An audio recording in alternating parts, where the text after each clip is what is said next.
Voilà, j'ai trié ma ciboulette, j'ai trié mon basilic, ma coriandre. Là, il me reste des queues d'herbe, la roquette fraîche.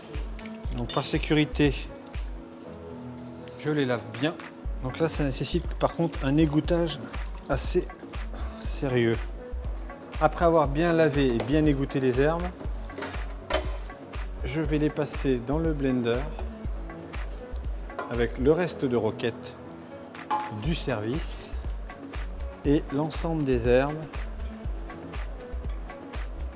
flétries, fanées, abîmées par le temps et surtout l'air. Alors j'insiste bien sur le lavage des herbes, même si elles m'ont déjà servi, étant donné qu'elles étaient à l'extérieur, j'insiste bien sur le fait de bien les renettoyer. Et en plus j'ai besoin d'humidité pour le mixage, j'y ajoute pour la conservation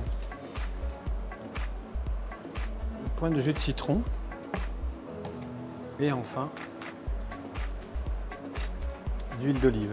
Alors l'huile d'olive n'a pas besoin d'être une huile de très grande qualité puisque l'objectif est dans les herbes et non dans l'huile. Donc l'objectif est vraiment d'avoir énormément de parfum et de saveur puisque ce pesto va me servir pour assaisonner des pâtes, pour assaisonner un carpaccio de poisson, un carpaccio de bœuf, mais aussi pour avoir une huile d'assaisonnement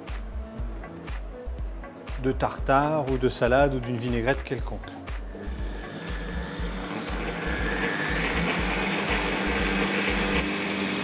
Donc je rajoute un petit peu d'huile.